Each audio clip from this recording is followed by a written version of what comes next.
Rent free ಅಕಾಮಡೇಷನ್ದಲ್ಲಿ ಇನ್ನೊಂದಷ್ಟು problem ಮಾಡೋಣ. Mister Partho Sahu is offered an employment by a private company at a basic salary of 5,000 per month, DA of rupees 1,000 per month, forming part of salary andre that will go to the retirement. Bonus 10,000, CCA city compensatory allowance 300 per month. The company gave Mr. Partho an option ಕೊಡ್ತು. ಏನು ಅಂದರೆ to take a rent-free unfurnished house in Bangalore for which the company would pay a rent of 1,500 per month or to accept a HRA of 1,500 per month and to find own accommodation. So ಎರಡು option ಕೊಟ್ಟಿದೆ. ಒಂದು ಏನು rent free ಅನ್ಫರ್ನಿಶ್ಡ್ ಹೌಸನ್ನ ಅವರೇ ಕೊಡ್ತಾರೆ, ಅಥವಾ 1,500 per monthನ HRA ಆಗಿ ಕೊಡ್ತಾರೆ. Mr. Partho Sahu decided to accept HRA and takes the house at Bangalore at rupees 1,200 per month. Has Mr. Partho Sahu made a wise choice from the income tax point of view? ನಾವು ಏನು ಮಾಡಬೇಕು, HRAನು calculate ಮಾಡಿ ನೋಡಬೇಕು, ಮತ್ತು rent free ಅಕಾಮಡೇಷನು calculate ಮಾಡಿ ನೋಡಿದಾಗ ಯಾವುದು ಜಾಸ್ತಿ ಬರುತ್ತೆ, ಯಾವುದು ಕಡಿಮೆ ಬರುತ್ತೆ ಅದನ್ನು ನೋಡಬೇಕು. ಇಫ್ ಅವನು HRA ತೊಗೊಂಡಿರೋದು ಜಾಸ್ತಿ ಬಂತು ಅಂದರೆ ಅವನು ಸರಿಯಾದ ಇದೇನು ಡಿಸಿಷನ್ ತೊಗೊಂಡಿದ್ದಾನೆ ಅಂತ, ಅಥವಾ ತಗೊಂಡಿಲ್ಲ, ನೋಡೋಣ ಮುಂದೆ ಏನು ಅಂತ. ಕಡಿಮೆನ ಜಾಸ್ತಿ ನೋಡೋಣ. Computation of gross salary. First if he opts for rent free accommodation, ಅವನು ರೆಂಟ್ ಫ್ರೀ ಅಕಾಮಡೇಷನ್ ತಗೊಂಡ ಅಂತ ಅಂದ್ಕೊಂಡಾಗ ಏನು ಮಾಡ್ತೀವಿ, ಸ್ಯಾಲ್ರಿ ಫಸ್ಟು ಮಾಡ್ಕೋತೀವಿ. That is a working note 1, calculation of salary for the calculation of rent free accommodation. ಆಯಿತಾ? First basic salary, DA, bonus, CCA, ಇದು ಮೂರೇ ಇರೋದು. ಮೂರನ್ನು ಮಾತ್ರ ತಗೊಳ್ಳೋಣ. Basic salary 5,000 into 12, that is 60,000. DA 1,000 into 12 is 12,000. Bonus 10,000. CCA is 300 into 12 is 3,600. So calculation of taxable RFA, rent free accommodation ಅಂದರೆ ಇಲ್ಲೇನು ಯಾವುದು ಫಸ್ಟ್ ಸಿಟಿ ನೋಡಬೇಕು. ಇದು ಬ್ಯಾಂಗ್ಳೂರ್ ಆದ್ರಿಂದ which has more than 25 lakh. ಬ್ಯಾಂಗ್ಳೂರಲ್ಲಿ ಎಷ್ಟು 1 ಕೋಟಿ ಹತ್ತತ್ರ ಪಾಪ್ಯುಲೇಷನ್ ಇದೆ. ಸೊ ಹಾಗಾಗಿ 15% ಆಫ್ ಸ್ಯಾಲ್ರಿ, ನಮಗೆ ಎಷ್ಟು ಸ್ಯಾಲ್ರಿ ಬಂತು, 85,600 ಬಂತು. ಸೊ 85,600 ಅಥವಾ rent paid by the company, that is 1,500 into 12, which ever is less will be taking. So 85,000, 15% of 85,000, rent paid for 15,000, which ever is less. ಇದ್ರದ್ದು 10% ಅಂದರೆ 8,500, 12,000 ಚಿಲ್ಲರೆ. So 12,840 or 18,000, whichever is less is 12,840. ಆಯ್ತಾ? So 85,600 minus, so this is 85,600 is a salary. Sorry, ಇದು ಯಾಕೆ ಇಲ್ಲಿ ಬಂತು? Okay, this is salary. Don't take this. ನಾವು salary calculation ಮಾಡಾಗಿದೆ. So ನಾವು ತಗೋಬೇಕಾಗಿರೋದು 12,840 ಅಷ್ಟೇ. 12,840. ಇಲ್ಲಿ ಫರ್ನಿಚರ್ ಬಗ್ಗೆ ಏನು ಇನ್ಫಾರ್ಮೇಷನ್ ಕೊಟ್ಟಿಲ್ಲ. ಸೊ ಹಾಗಾಗಿ ಆ ಫರ್ನಿಚರ್ನ ನಾವು ಆ್ಯಡ್ ಮಾಡಿಲ್ಲ. ಮತ್ತು ಇನ್ನೊಂದು ಇನ್ಫಾರ್ಮೇಷನ್ ಯಾವುದು, ಹೈರ್ ಚಾರ್ಜಸ್. ಸೊ ಇದಕ್ಕೆ ನಾವು ಈ 15%ಗೆ furniture 10% of furniture value plus hire charges ಇದನ್ನು ಆ್ಯಡ್ ಮಾಡಿ, ಆಮೇಲೆ ಇದು rent paid by the employer ಅದನ್ನು ನಾವು ನೋಡ್ತಾ ಇದ್ವಿ, ವಿಚ್ ಎವರ್ ಇಸ್ ಲೆಸ್ ಅಂತ. ಸೊ ಹಿಯರ್ 18,000 minus 12,840, ಇದರಲ್ಲಿ ನಮಗೆ 12,840ನೇ ಕಡಿಮೆ ಬಂದಿದೆ. ಓಕೆ, ಸೊ ಇಲ್ಲಿ ಏನಾಗಿದೆ, rent paid by the company ಅಥವಾ 15% of the salary whichever is less ಅದನ್ನು ನಾವಿಲ್ಲಿ ತಗೊಂಡು ಆಮೇಲೆ ಅದಕ್ಕೆ ನಾವು ಈ 10% ಆಫ್ ಇವೆರಡರಲ್ಲಿ ಯಾವುದು ಲೆಸ್ ಅದನ್ನು ತಗೊಂಡು ಇದಕ್ಕೆ 10% ಆಫ್ ಫರ್ನಿಚರ್ ಮತ್ತು ಹೈಯರ್ ಚಾರ್ಜಸ್ ಅದನ್ನು ಆ್ಯಡ್ ಮಾಡಿ minus if it is rent paid by the employee ಇದ್ದರೆ ಅದನ್ನು ಲೆಸ್ ಮಾಡ್ತಿದ್ವಿ. ಸೊ ಅದ್ಯಾವುದೂ ಇಲ್ಲ. ಸೊ ಅದಕ್ಕಾಗಿ ನಾವು 15% of salary or rent paid by the company whichever is less we are directly taking that is 12,840. Next, this is a taxable value of rent free accommodation. ಅವನೇನಾದರೂ actually ಅವನು opt ಮಾಡಿರೋದೇನು HRA.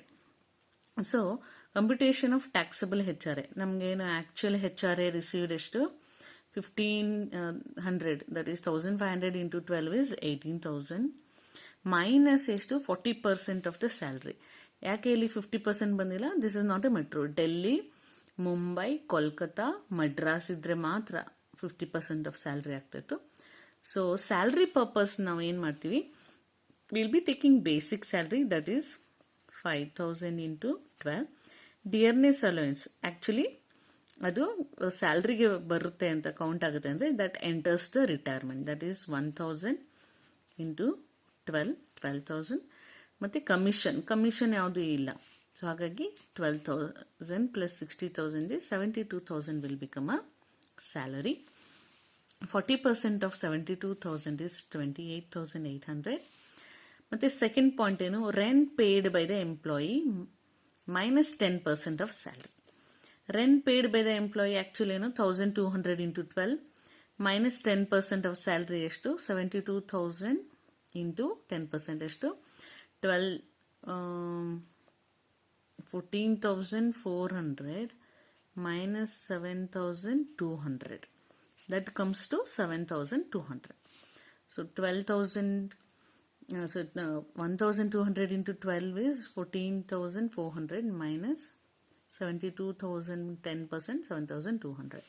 So 7,200 ಆಯಿತು. Actual HRA received, again actual HRA received 18,000. So ಇಷ್ಟರಲ್ಲಿ whichever is less, this is 7,200.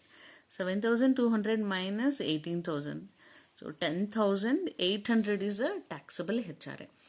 ಅವನು RFA ತಗೊಂಡಿದ್ದಿದ್ರೆ ಅವನಿಗೆ ಎಷ್ಟಾಗ್ತಾ ಇತ್ತು 12,1840. ಇಲ್ಲಿ HRA ತಗೊಂಡಿದ್ರಿಂದ ಅವನಿಗೆ 10,800 ಆಯಿತು ಅಲ್ಲ. So we have to say that as taxable value of HRA is less than the taxable value of RFA.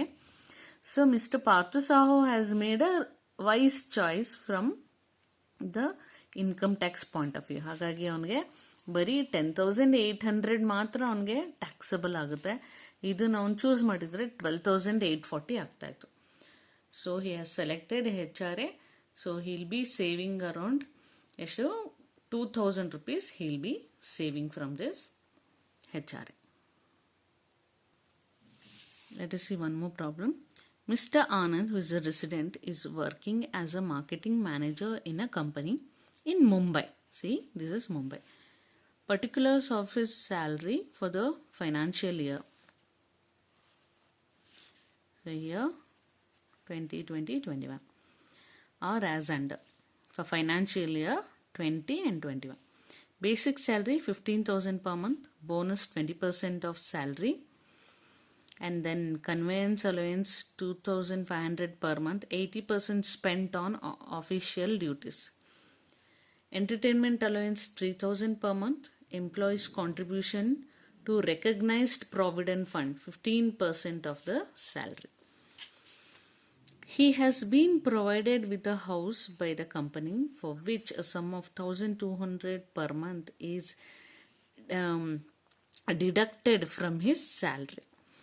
The company pays a rent of 6,000 per month for his house directly to the landlord. Compute the taxable value of concessional house to be included in the salary of Mr. Anand. This is a rent-free accommodation. Computation of rent-free accommodation of assessing Mr. Anand, status resident, previous year 21 and assessment year 2021-22. Okay. Calculation of salary for ascertaining taxable value of RFA. RFA ಗೆ ಏನೇನು ಬರುತ್ತೆ? Basic salary, bonus, conveyance, entertainment allowance ಇಷ್ಟು ಬರುತ್ತೆ. Basic salary 15,000 into 12 is 1,80,000. Okay.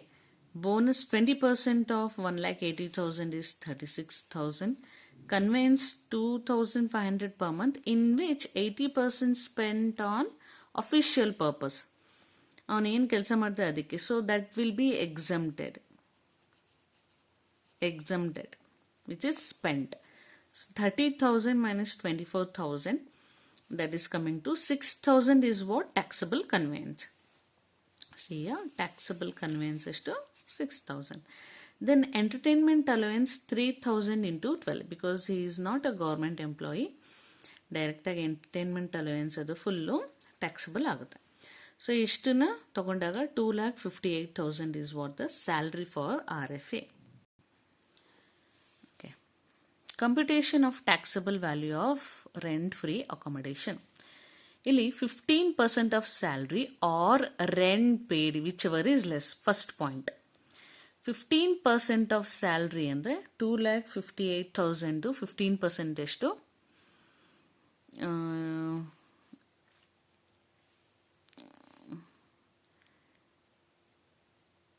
2,58,000 or rent paid ಎಷ್ಟು ತಗೊಂಡ್ಬಿಡೋಣ first. What is the rent paid? 6,000 per month.